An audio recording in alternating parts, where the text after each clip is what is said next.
It's a sunny day here in Davos. I don't know why I'm so layered up, but we still have those red hot conversations here on NDTV and Tech 360. I'm joined by a very special guest, in fact, someone who's an NDTV favorite, one of the biggest stars at the NDTV World Summit, Nitin Mittal of Deloitte. What a pleasure to see you again. Likewise. Thank you, Ayush. Nitin, we're standing at a very interesting part of the promenade because Deloitte House is right behind us, and you've been in so many meetings for the past couple of days.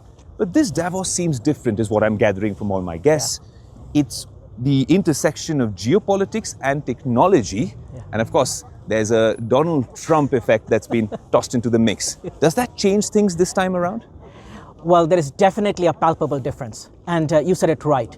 That difference actually is the intersection of geopolitics, energy, and AI. Mm-hmm. All three of them are actually intertwined in many of the conversations that are taking place. And that has a bearing in terms of how we proceed and what may transpire over the next year. But does it seem different to you? Nitin, you've been a regular here. You've been here a bunch of times. This time I see AI branding everywhere.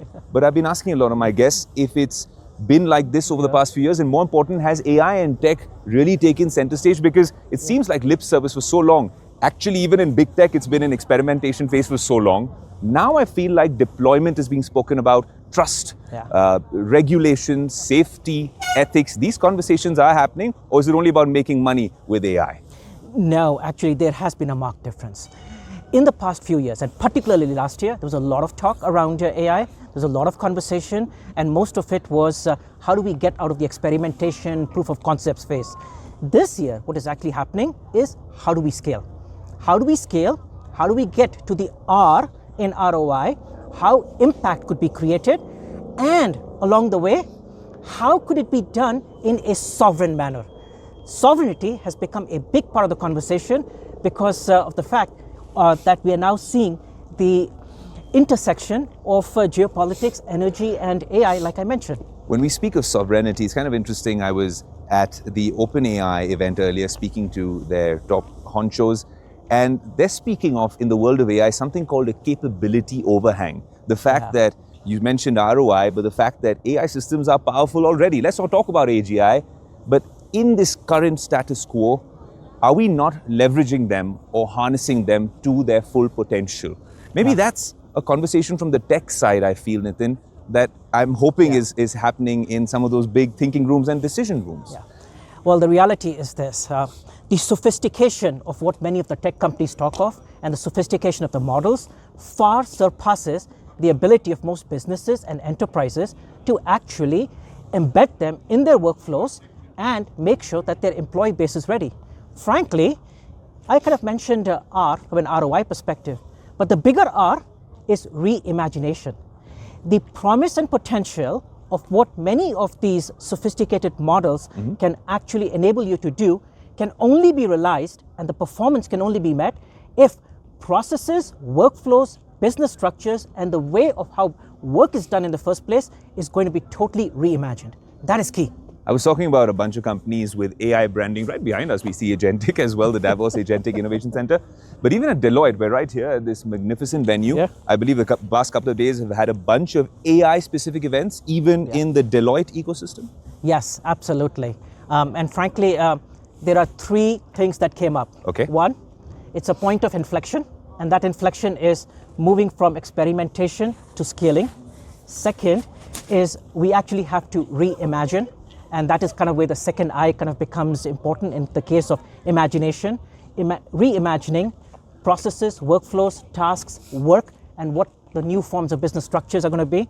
And the third I is around impact. How is impact going to be created? And most specifically, how is that impact going to be measured, valued, and captured? Speaking of impact, after yesterday's address by President Donald Trump, there's been a different narrative here at Davos, especially with talk of tariffs, uncertainty, what he's doing in Greenland. We knew that we were living in a VUCA world. The uncertainty, the volatility was evident. But after yesterday, everything changes, Nitin. Here's what I would say. Irrespective of kind of all the conversation that kind of goes on, one thing is certain, and that is change. Things are changing the way things used to be in the past, and doesn't matter whether it's from a trade perspective, technology perspective, geopolitics perspective, all that is changing. we are probably at a point of inflection, not only from an AI perspective, but perhaps in our society, in our civilization, and as it relates to kind of geopolitics.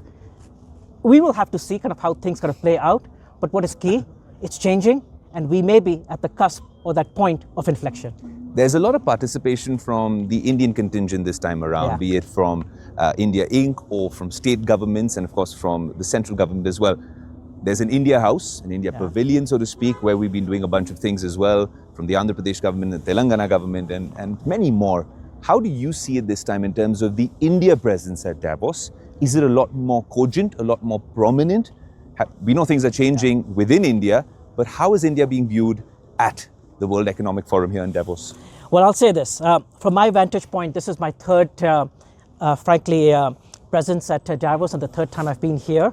And what I can absolutely say is that the India participation and prominence on a year-by-year basis has been going on. There's a lot of conversations that are happening around invest in India. There's a lot of conversations around essentially happening around subscribe to the future.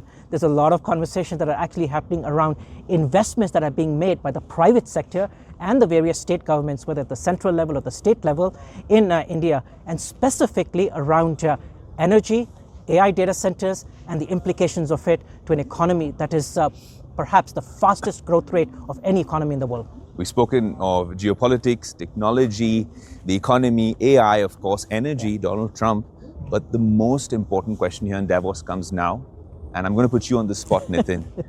When you've been walking up and down the promenade, do you manage to get any meals in? And if you do, how do you get them and where do you get them? This is $1 million question to me. Very difficult if you don't have a reservation, which perhaps have to be made months in advance. Otherwise, there are many choices like the kebab house or grocery store that are also kind of options.